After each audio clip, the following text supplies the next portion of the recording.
All right. Hello and welcome everyone. It's 2026 and it's time for another webinar with The Good Life Abroad. Before we dive into it, I'm going to do a bit of housekeeping.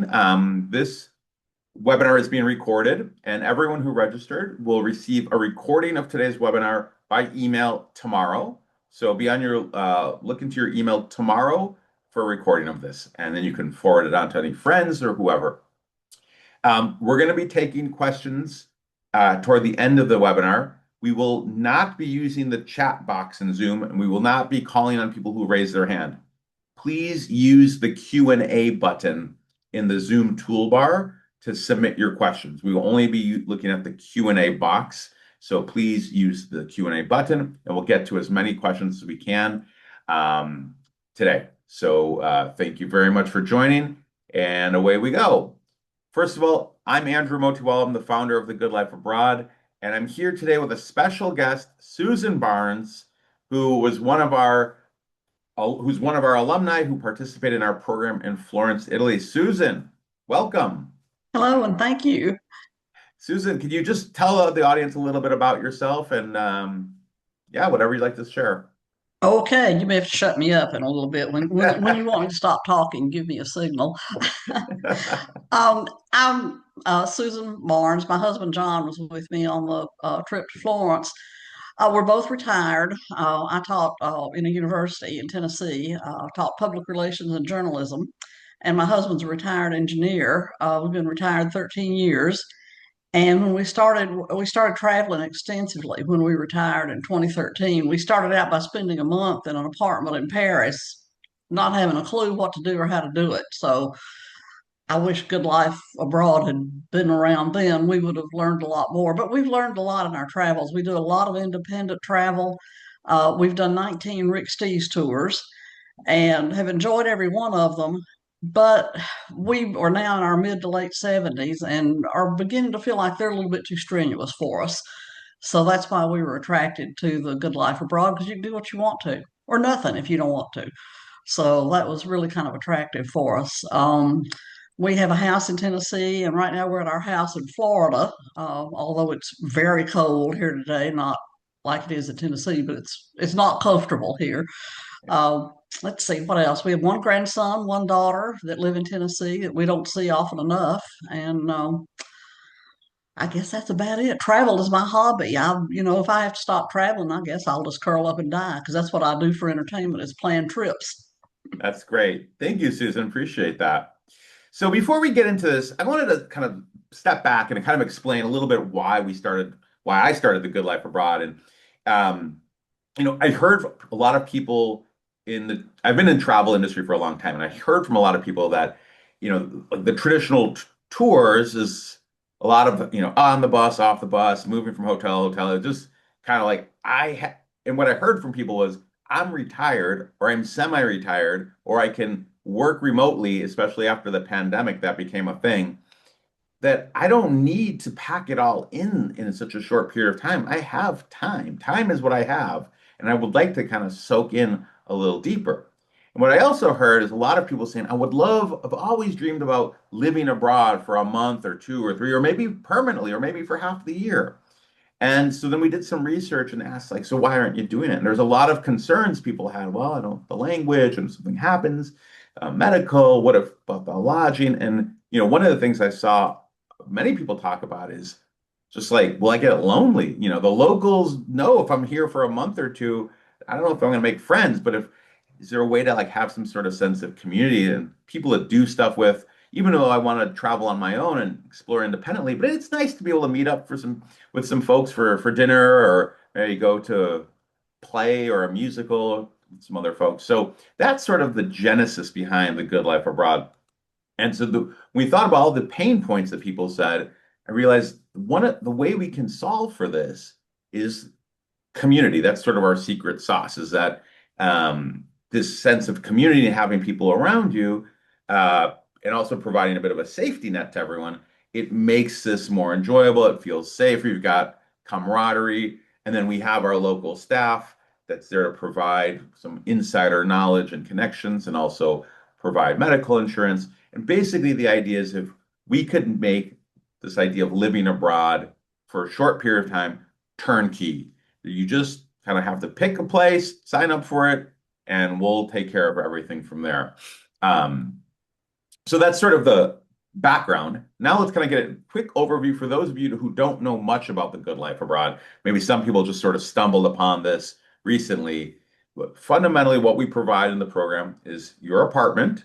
Um, and we have studios and one bedrooms and two bedrooms. It's different types of apartments in the different cities that we operate. You have a built-in community of fellow travel lovers who all sort of live either in the same building or in the same neighborhood around you.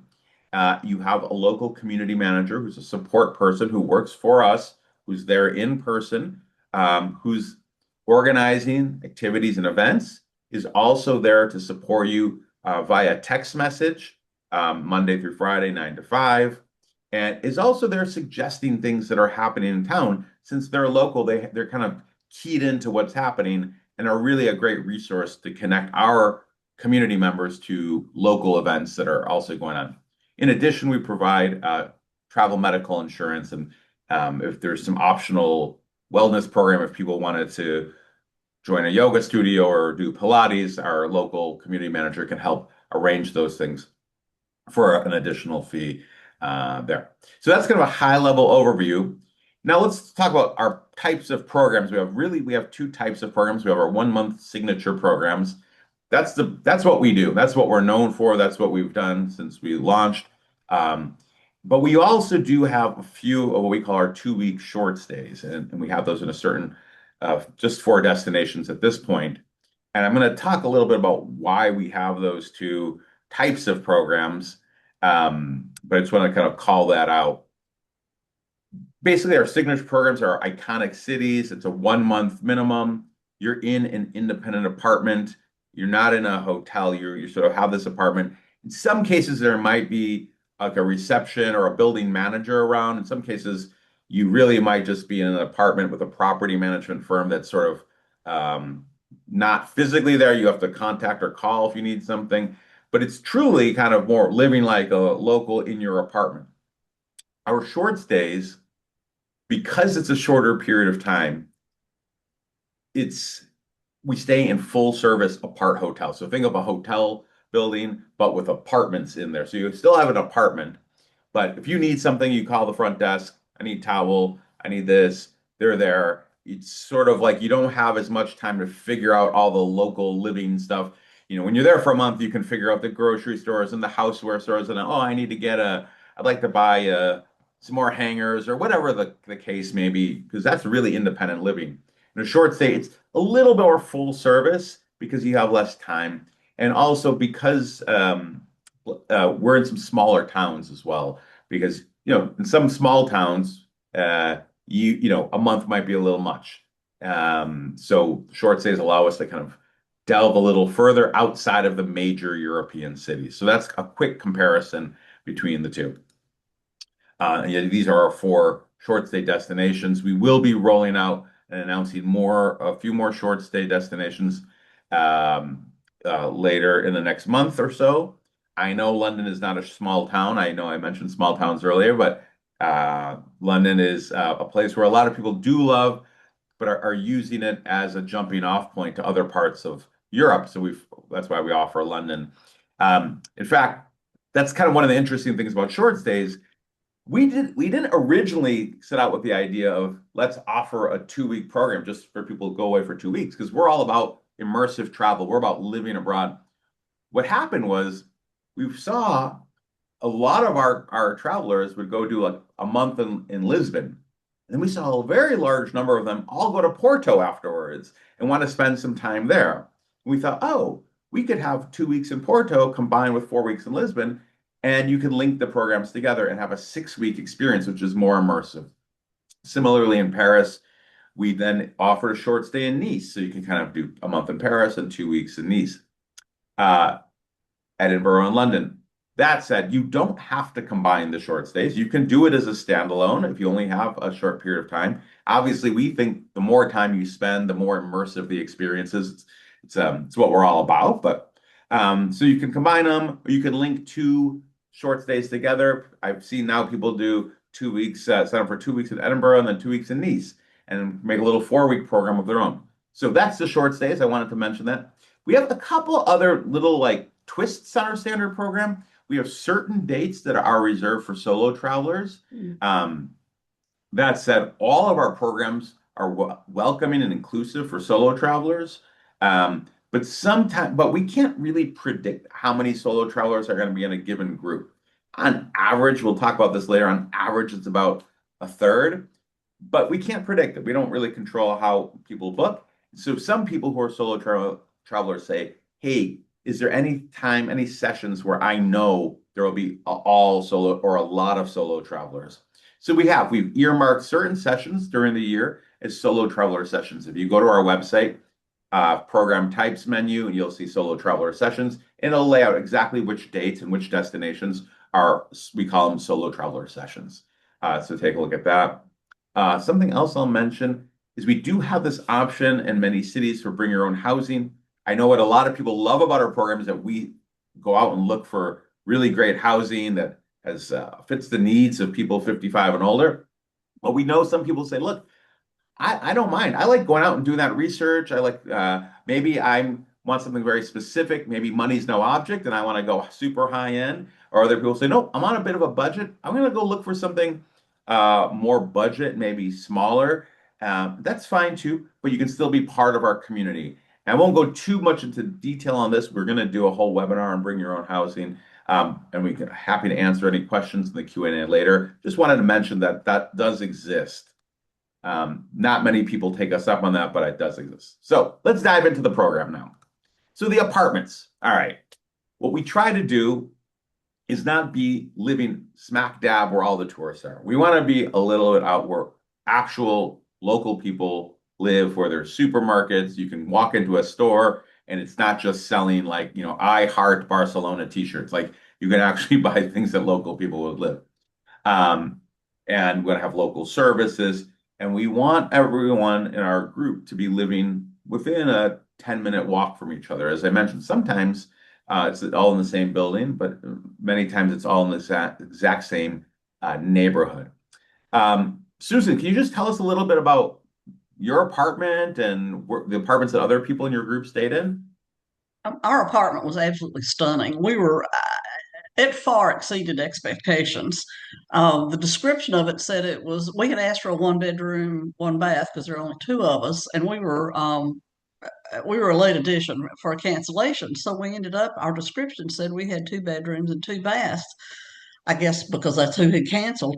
And I thought, oh, two baths, that means we have a water closet and then a shower and sink, which is what a lot of European apartments would call two baths. Oh, no, we had two fabulous, wonderful, full bathrooms. We each had our own, and it was just grand.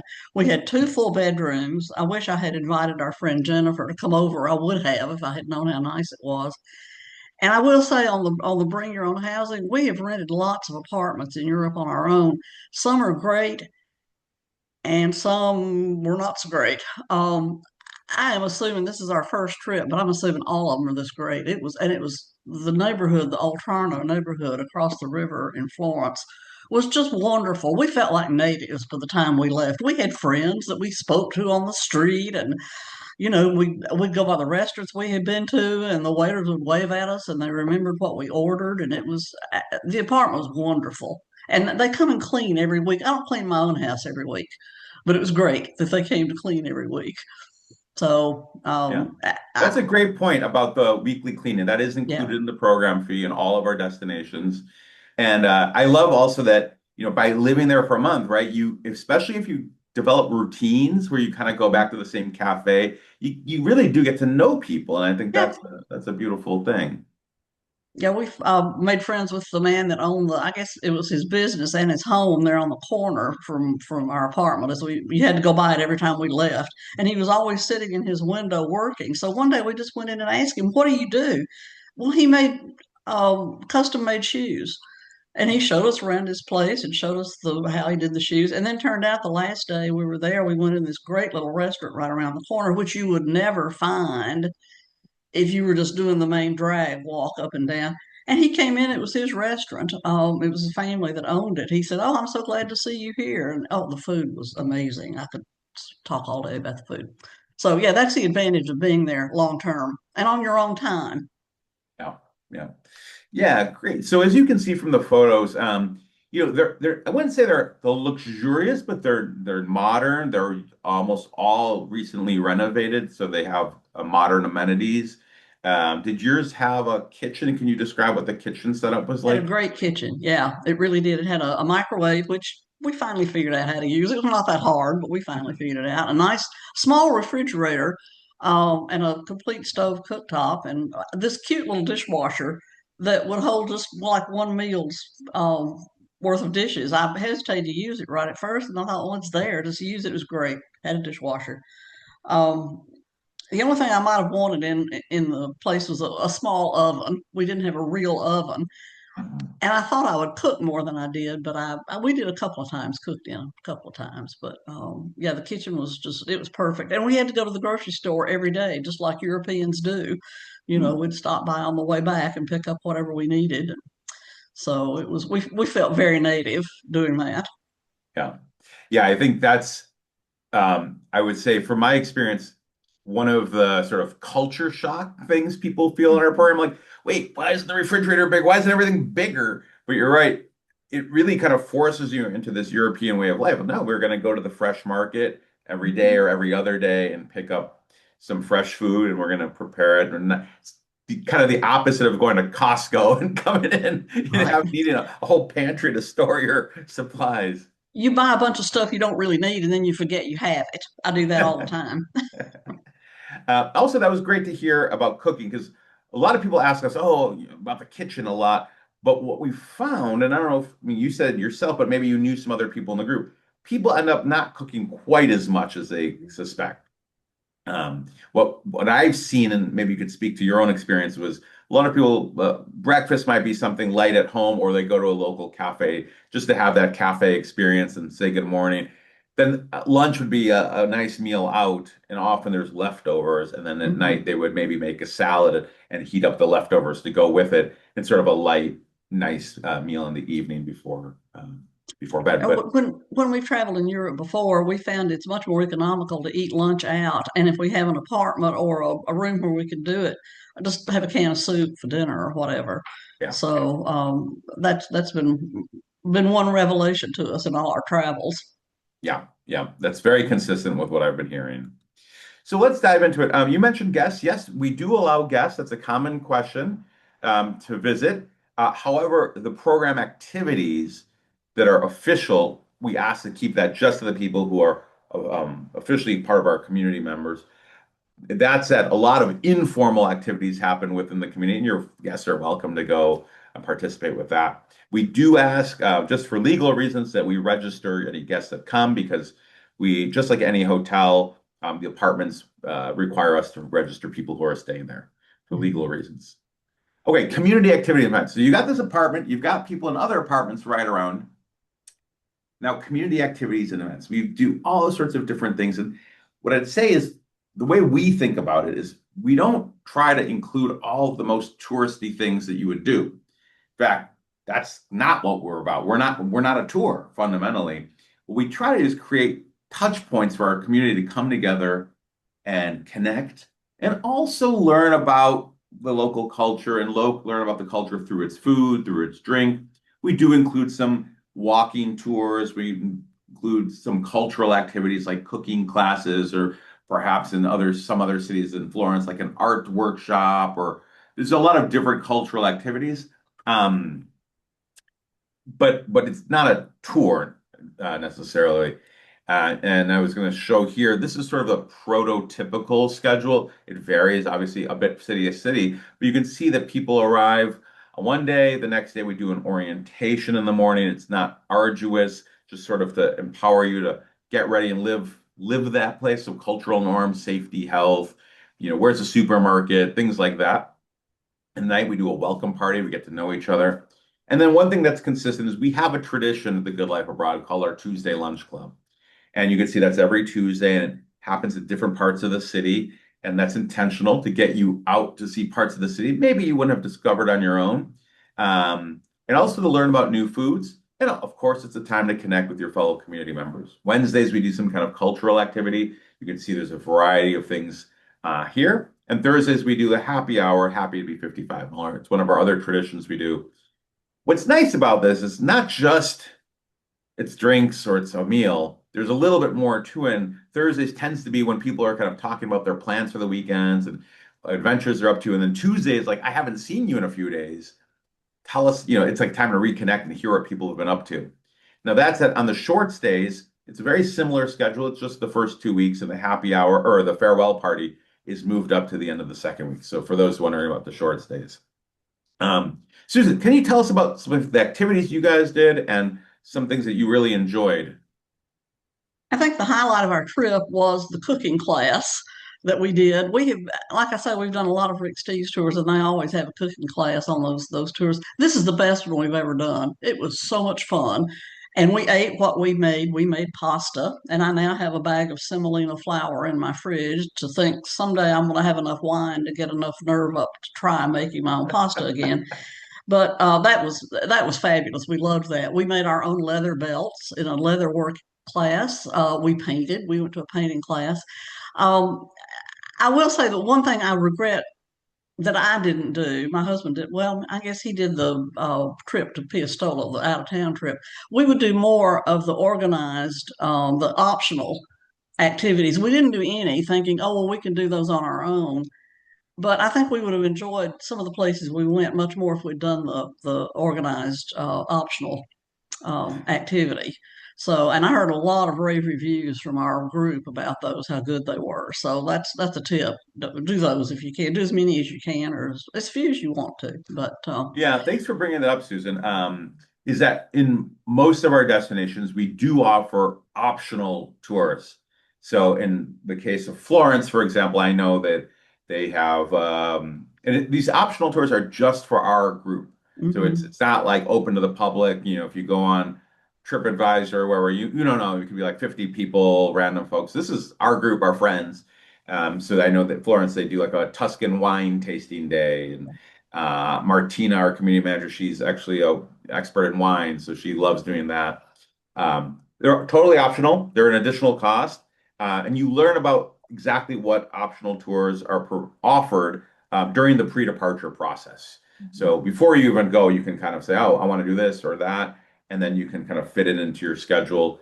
But there's no obligation to do any of them. Obviously, we just put it there as a service for people who want to. When we go to Madrid next fall, we plan to do quite a few more of those than we did this last time. We learned a lot about that. So, yeah, I highly recommend it. And there's no pressure. If you're not going to do it, they don't. Nobody pressures you to do it. There's no pressure anywhere in this program, which is very nice. So, Yeah. And the thing that's interesting, we'll talk about this next, is you look at the schedule and you're like, oh, okay, that's it's not too heavy. There's some nice things in there. But what happens is that it takes these activities form connections between people, and the whole community takes on a life of its own, is what mhm, normally happens. And suddenly your month becomes quite full, right? It's like, oh, just 3 days a week. No. So can you yeah. talk about that, Susan? Like kind of what filled up your month and how did that all feel? Well, we had a great group to start with. We were probably half and half, solo travelers and couples. Had a really great group, and several of the people took trips. Even there were a couple of people that even went on overnight trips away from Florence, spent the night. Some of them had relatives in Tuscany that they went to see, and they would come back, and we would learn all kinds of things that they learned about the trains and how to get there. And once they got there, we even had a couple that went to the Christmas market as far away as Lugano in Switzerland. So, there was all kinds of things going on that even if you weren't going to do them, it was great fun to hear what other people were doing and just got to be great friends. And the community itself I was surprised at how good it was. That the people all were we just melded somehow. And you'd be out walking up and down the street and you'd see somebody and they'd say, oh, we're going to go over here. Let's go over here. We found a great church by just running into one of our compatriots on the street. She said, I'm going to go in this little church. Let's go. And it was great. So, Yeah. Highly recommend interacting. Yeah. Yeah, I think one of the things I hear from people is they didn't realize how much they would enjoy the community aspect. Hmm. And what they realize is these folks who come on the Good Life Abroad are a unique breed of person. They're people who really love immersive travel. I mean, that's why they're doing a month in one place. That's not common. So suddenly you've got this group of people who really have this shared idea of really soaking in a place in a deeper level. And that there's something about that. There's certain values, these people share in common that make them interesting, fun people to connect with, and in many cases, stay friends well after the program. Hmm. So community, we're talking about community. Let me kind of dive in. What does that mean? So first of all, the program is cohort based. There's start dates. People arrive on the same day. But before you even arrive, we do a pre-departure Zoom call where you can meet your community managers, you can meet each other, sort of put a name and a face together, learn a little bit about sort of arrival day logistics. And then you arrive on the same day. And as I showed in the schedule, the next day, after you've slept for a night, there's an orientation. And then we use WhatsApp, which is a text messaging app that's everywhere in Europe and in many cases, unknown in the United States. So I think it's becoming more and more known now. But as you can see on the right, this is a screenshot from WhatsApp, and we use the community feature. And what that means is at the top, there's announcements. Our community manager can send you messages. Hey, tomorrow, let's meet at 10 a.m. Here's the link to Google Maps to click and see where we're going to meet or whatever. Here's a suggestion of some interesting opera happening you may want to check out next Friday. Whatever. Then there's subgroups, and these are really for our community members to use to connect with each other. We could see in the screenshot there's an example. Solo travelers made a group for themselves, like, hey, let's meet up. Running buddies, sometimes just people really fitness oriented who want to like work out with someone. Book club, I've seen people make a little group for organizing a potluck dinner or a weekend getaway. So what happens is this WhatsApp starts to really get full of activity in life, and people are, hey, wants to even something as simple as who wants to go out, for a happy hour tonight, or let's, we're go out to dinner, or let's go to the opera, and that's where your month starts to really fill up, and the community takes on a life of its own. Can you speak to your experience with that, Susan? Yeah, that's absolutely true. Our group was, I had a learning curve on WhatsApp. I'm not very good at it. I'm still working on that. But there was always something going on where, sometimes nobody was interested. We said, okay, let's don't do that. But there were a lot of happy hours and just a lot of tips on where to go and what a good restaurant was and what to order at that good restaurant. It was really helpful to have that kind of connection with all of those people. And our community managers were really good to suggest things for us to do. It was Christmas time when we were there. They were, I guess we left December the 9th. So the highlight of our trip was going to the tree lighting at the Duomo and then down in the Piazza della Repubblica. And I wouldn't have known anything about that if it hadn't been for the people on WhatsApp and Martina who said, hey, you guys ought to do this. I wouldn't have known to do it. And it was the highlight of our trip. It was great. Right. So learn WhatsApp. It's not hard. It's really not hard. I was just new at it. Yeah. Yeah. Yeah.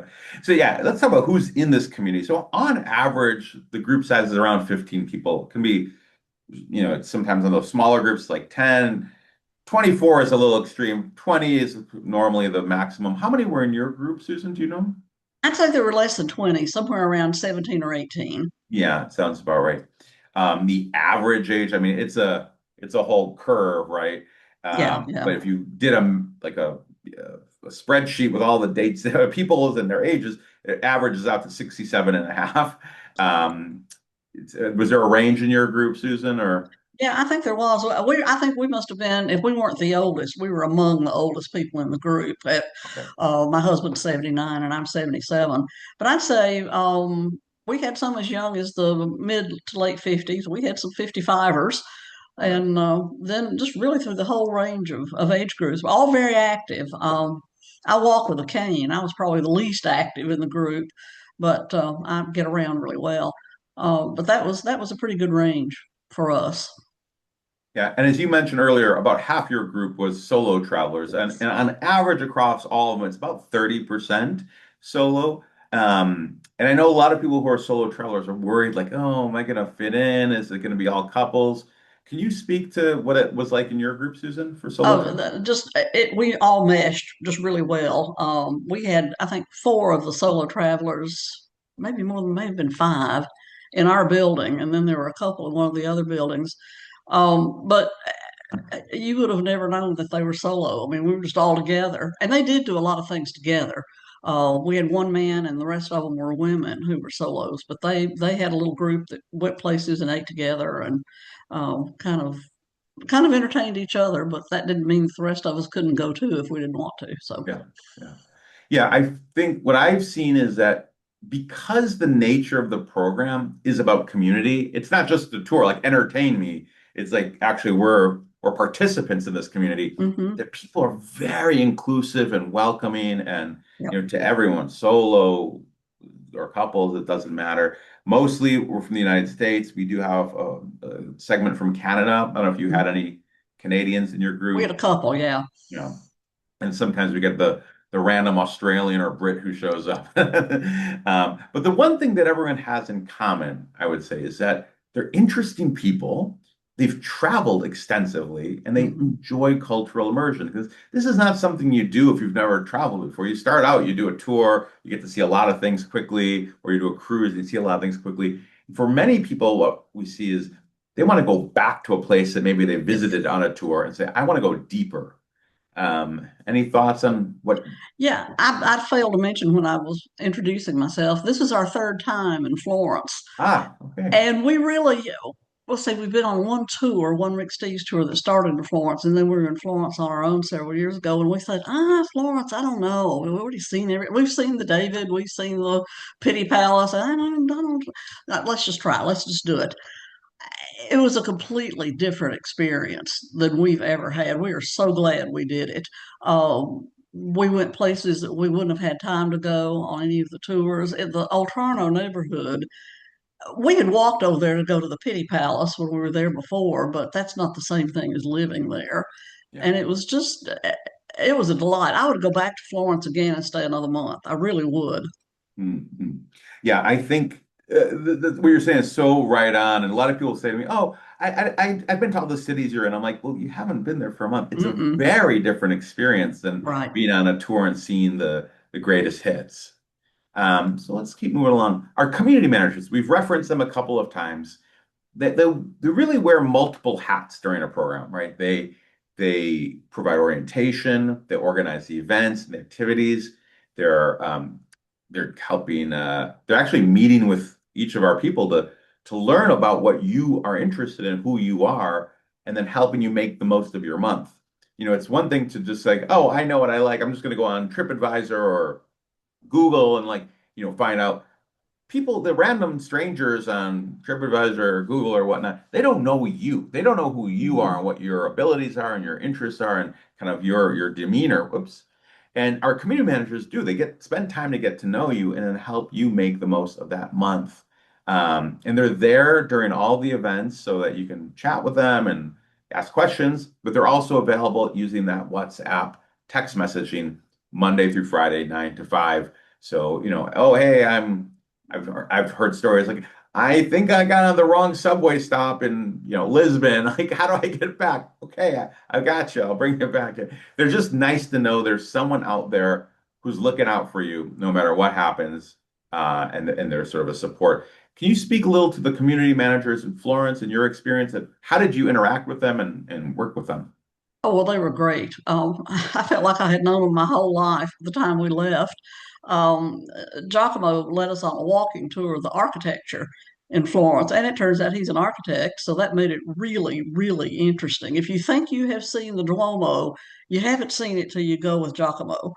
Um, and Martina was just a delight. She was hilarious for starters, and just so friendly and so helpful. And they were always at every activity we had, and you never felt like you were lost. You know, you like you say, well, Florence is pretty small. It's hard to get lost in Florence, but you just always felt like there was somebody there that you could say, "Hey, what about this?" And we had a couple of people who took some spills off the curb or tripped over a cobblestone and had to get a couple of X-rays, and they were really helpful with getting that organized. So fortunately, neither one of them was very badly hurt, but and it was not me. I'm usually the tripper, but I can't say enough nice about them. They were great. Yeah, great. Yeah, I hear often people returning from trips go, that person was amazing. You got lucky in that city. I go, no, actually, they're like that in all of our cities. They're really special human beings that are a pleasure to work with. All right, so what's kind of brass tacks here? It includes the price includes all the activities, the apartments, the weekly clean, the meals, the lunches, the hampers, like that's actually built in. These are nice lunches, as a couple of hours, and wine's flowing, the food is flowing, travel medical insurance, evacuations, the staff.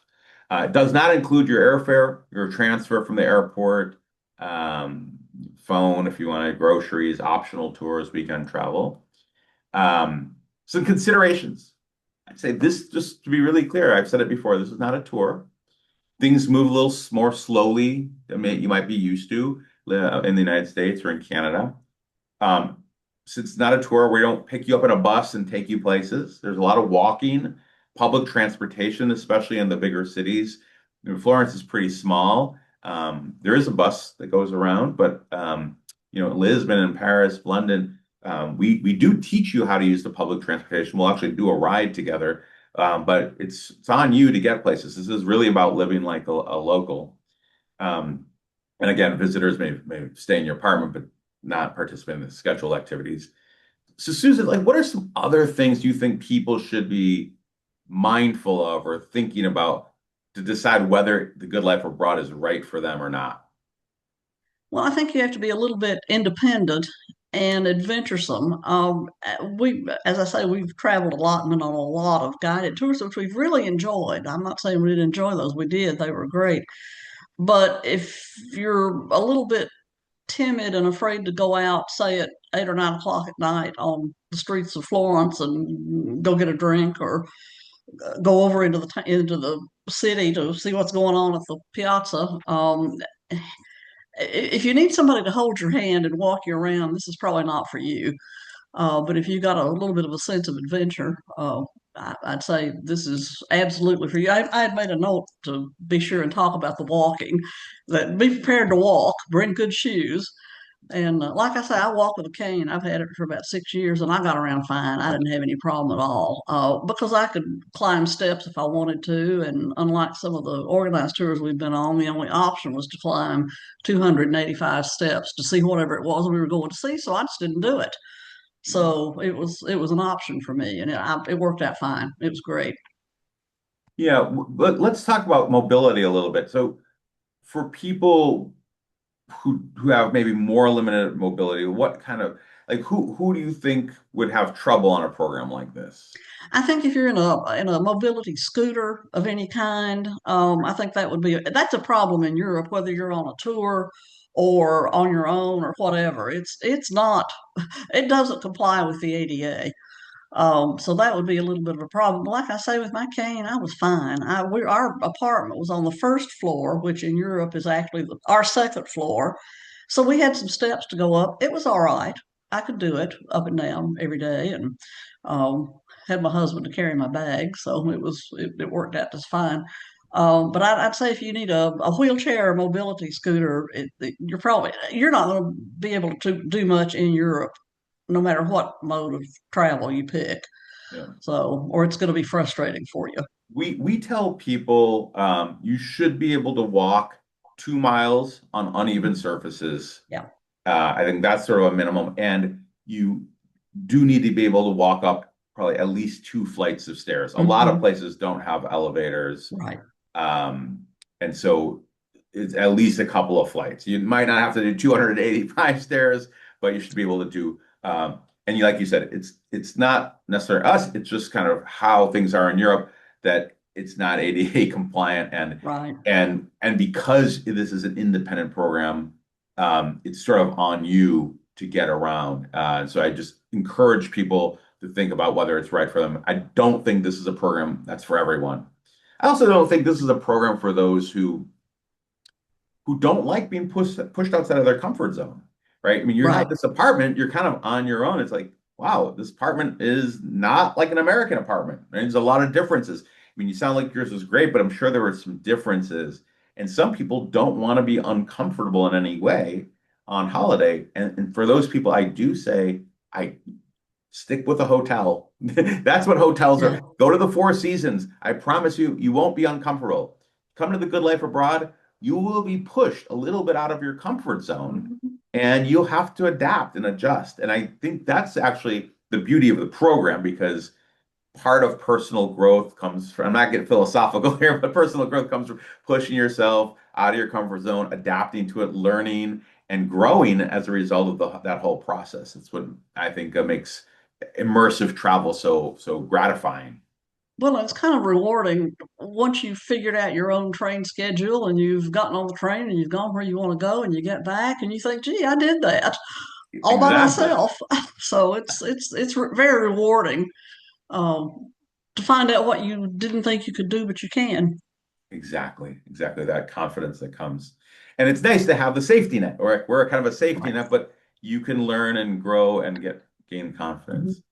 Okay, so next step, you're like, oh, this sounds great. I'm interested. You can go to our website, click book now. That's the first step, and you can sort through all the different, oh, not quite yet. You can sort through all the different programs. You can see it takes $495 deposit to per person to hold your spot. Um, and then you'll get a welcome call from our program coordinator after that. Um, the balance of your payment is broken into two chunks that come later on. You can see all the payment schedules on the website. It's when you click book now, there's a FAQ and it'll kind of go through that. And on average, people book about 9 months in advance. Florence, I will say, is a popular destination. Paris, Lisbon are very popular. And Valencia, Barcelona, I would say. So I would encourage you to book out a little further for 2026. I think there's just a couple of sessions of Florence that are still available. Same with Paris. A lot are now people are starting to book into 2027.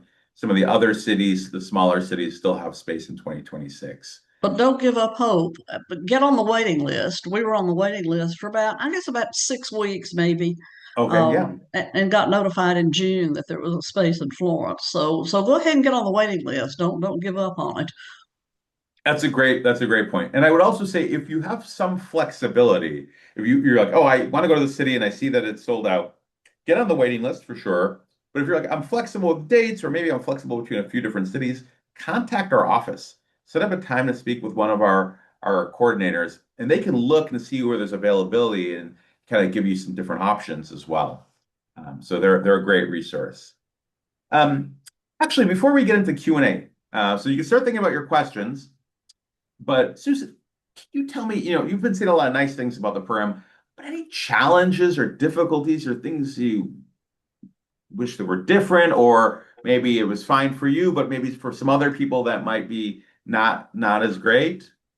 Well, I will say, when you said we were going to talk about anything that was a difficulty, I really can't think of anything that was difficult for us. But there was one single lady on the trip who she had also been on the waiting list, and she was off about 3 blocks by herself in a building away from all the rest of us in the other two buildings. And she said that was a little uncomfortable for her. She said, I'm not afraid. I travel by myself all the time. I just miss having the group around me. But the single folks in our building always made a point to include her and to tell her where they were meeting and that kind of thing. So I told John the other day, I said, probably you and I should have been down there by ourselves. And Mary Sue should have been in our place, but it may have been that there were steps I couldn't do or what. I don't know the reasoning for that, but that was really the only sort of, I don't want to say complaint, but drawback that I heard. Yeah. Yeah, and the great thing is, before you book, you can also contact our office and speak to someone to understand. And we try to explain it on the website as well. In certain places where everyone is in one building, in Hmm. other cities where they're sort of in a scattered setting. In certain program sites, it's individual apartments, and there might be like two or three in the same building and two or three over there, but they're sort of scattered. And in certain places like Barcelona, everyone is in one building. That's Yeah. just across the board, unless they do the bring your own housing option.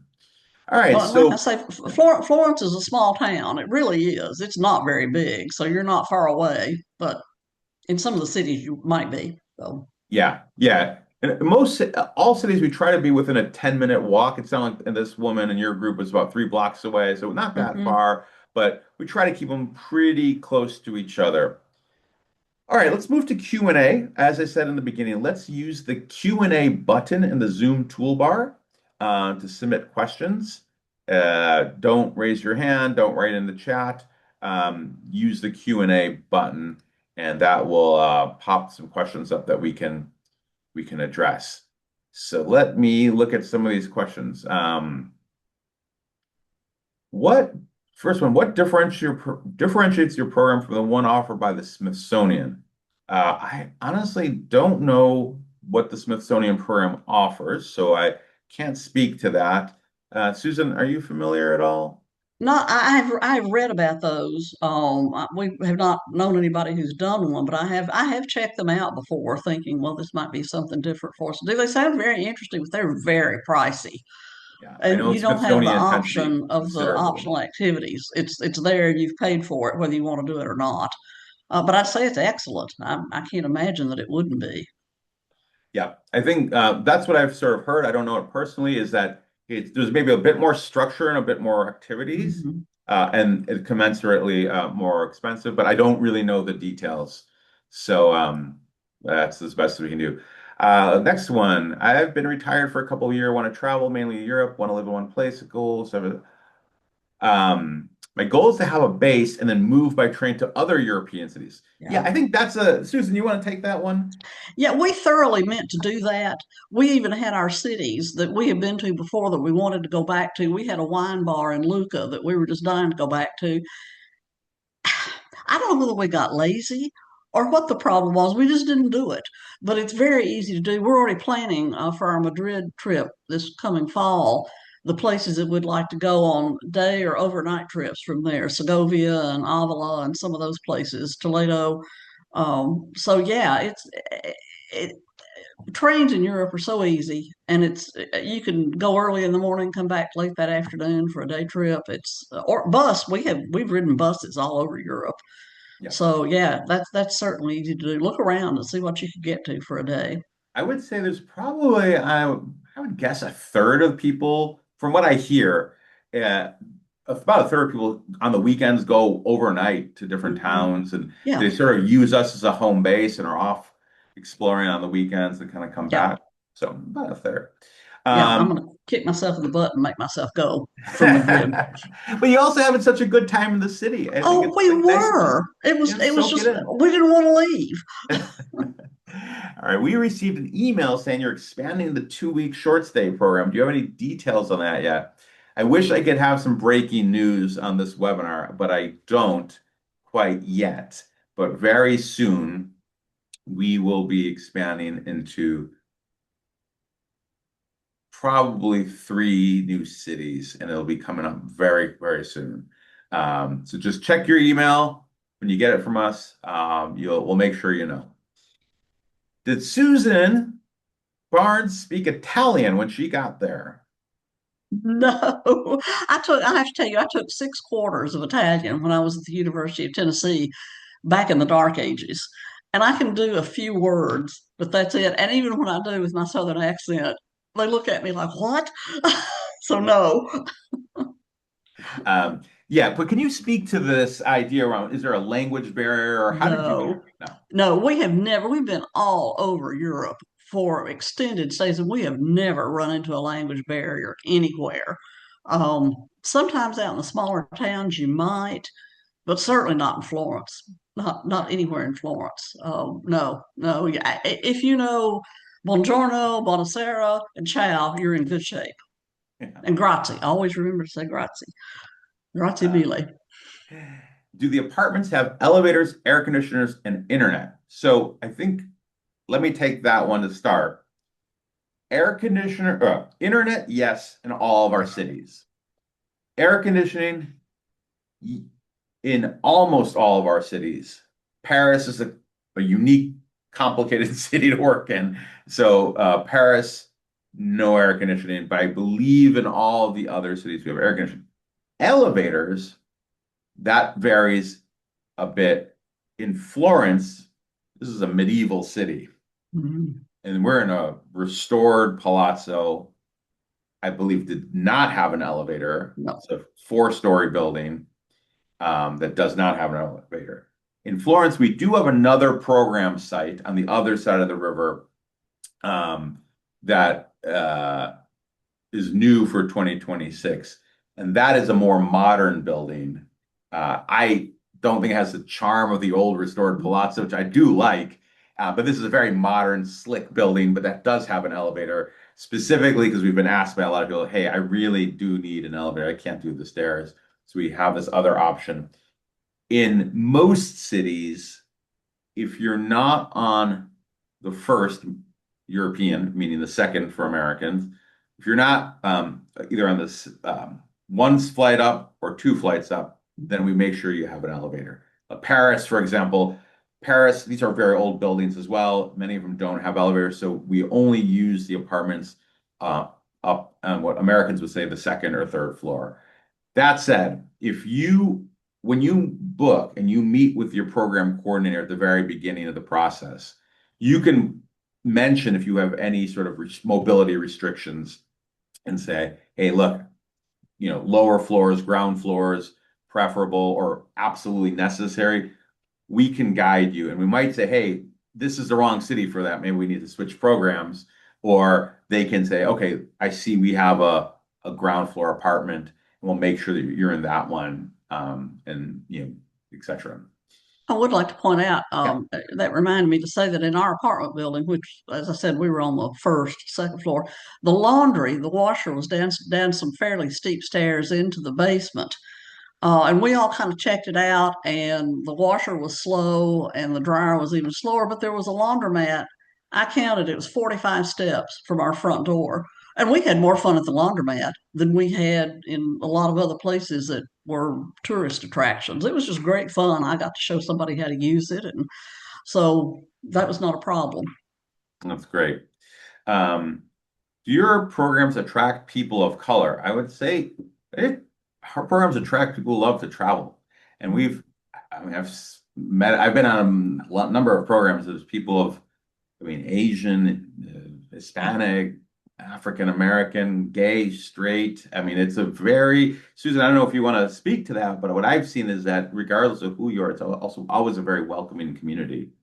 Yeah, we were a mixed bag. We had a little bit of everything, and we all got along and all got to be friends. And so, yeah, it's very welcoming. Um, My husband and I are vegetarian. Eggs and dairy are okay. Would that be a challenge with the dinners, the parties, the lunches? In general, that's vegetarian is not a problem. We can accommodate that. Um, I would say with people who are gluten free, some cities will be better than others. So I'd be more cautious about that. But vegetarian, not a problem. Susan, I don't know if you're a vegetarian or have anything to No. say with that. Okay. Airfare included? Nope, that's your responsibility. Um, let's see, typical size of the group. I think that question came earlier, but we cover that on average 15, but it could be as small as 10, it could be as big as 20. Do you make automobiles available for daily rentals for short trips? We do not. You can rent a car at a local car rental. Depending on the city, we really found that having a car is not necessary in these towns, and actually parking it would be more of a pain in the neck. But if you wanted to go, I don't know, to visit wineries in a rural area, I could see how that would be. Our community managers can help connect you to a local car rental place and guide you, like what the route would be to go to the places you want to go. But we find that very few of our people end up renting a car, and most of them take the extensive rail network or the bus network to get to the places that they want to go. Do you have any thoughts on car rentals, Susan? Well, we could talk about doing that. One thing you might need to know that if you're over 75, it might be an issue to be able to rent a car. In Europe, we've had a couple of friends who've run into some problems since they were our age, and they consider us too old to drive a car. So, but you really don't need to. If there's someplace specific that's kind of out of the way that you want to go, hire a driver. It's not that expensive to Mhm. hire a private driver, and they're easy to find. Quick Trip, I think, is the one that we've used. Just go online and you can hire them for the day or, even a couple of days if you wanted to. So if there's really something you just feel like you have to do, if you have to go find grandmother's grave out in the hills of Tuscany, that would be the way to do it. Sounds good.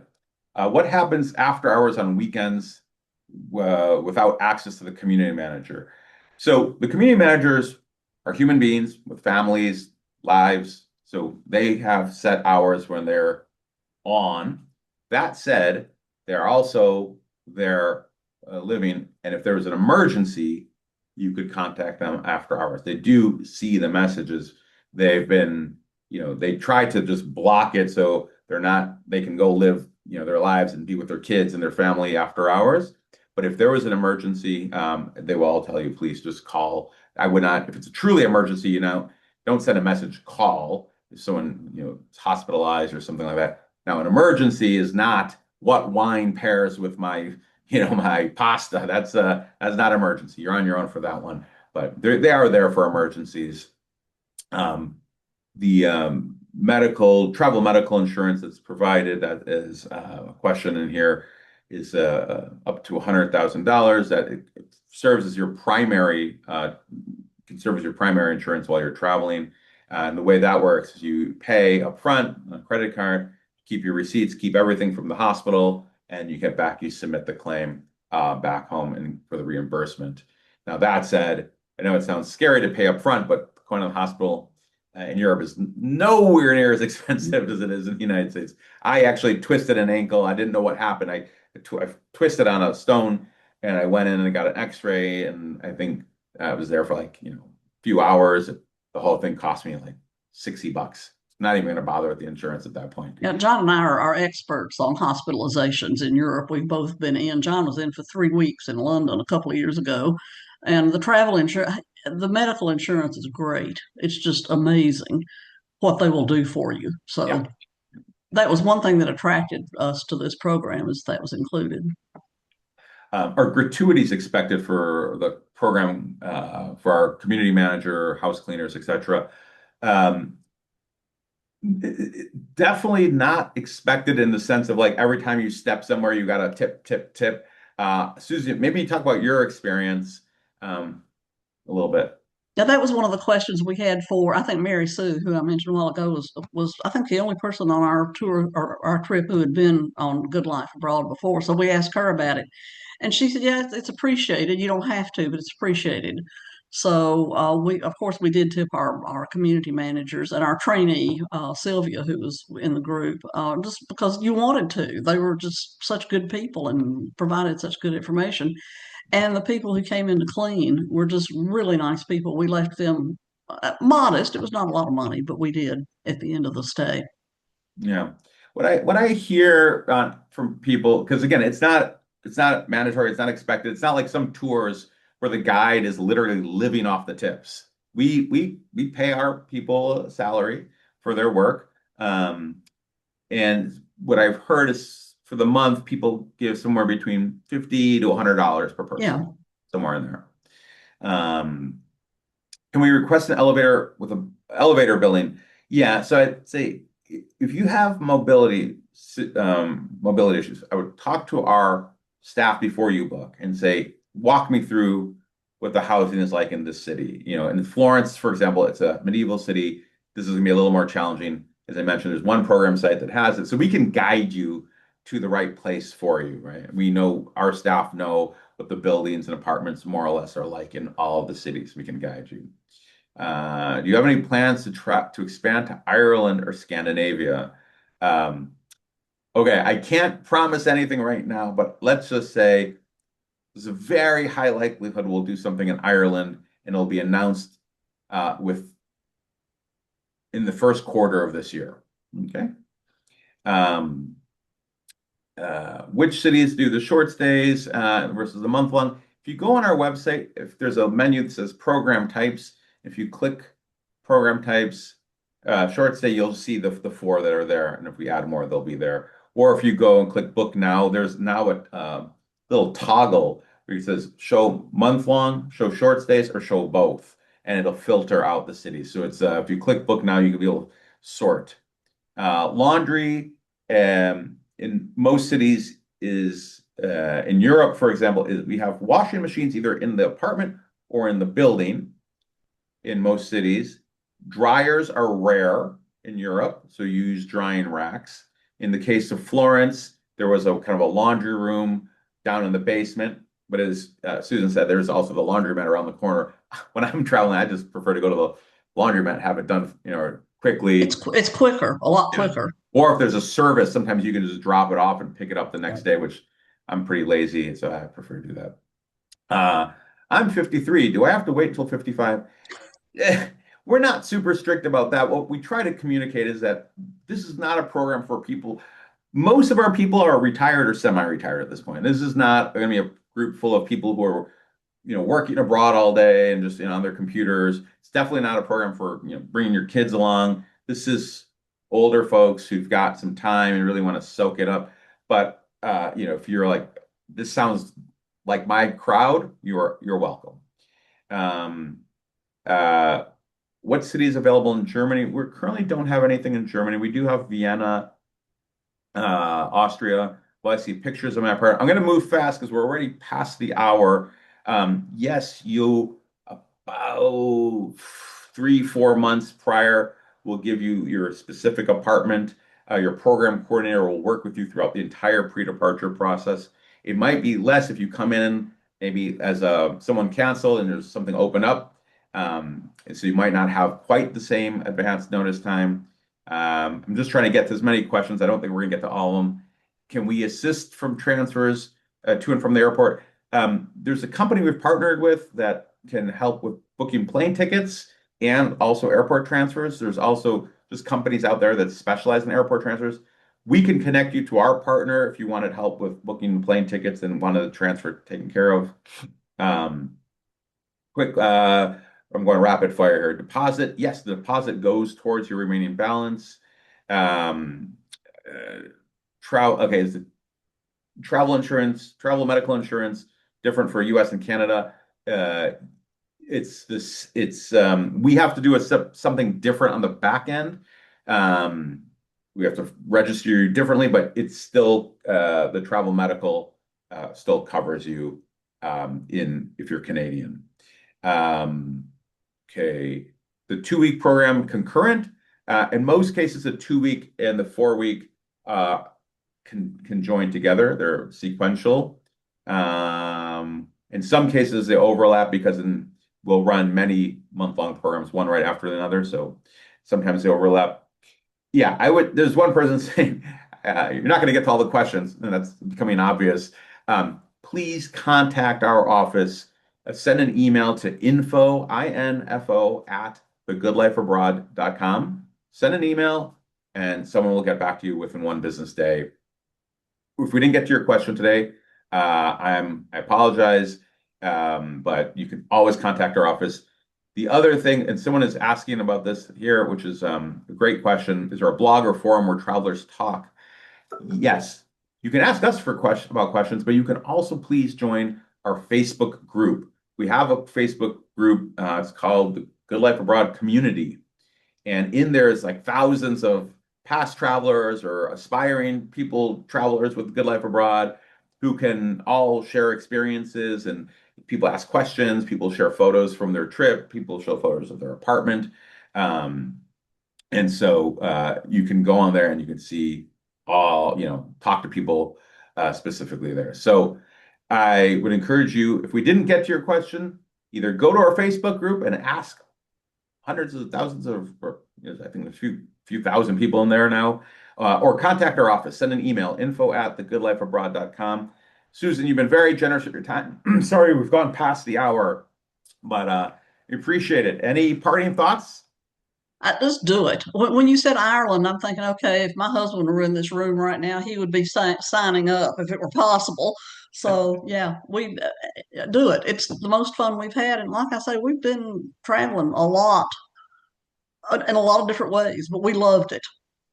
Great. Thank you so much, Susan. Thank you, everyone else, for joining. I'm sorry if we didn't get to your question, but we look forward to welcoming you in any one of our destinations. And remember, wherever you are, you deserve the good life. Take care. Thanks. Bye bye. Bye bye.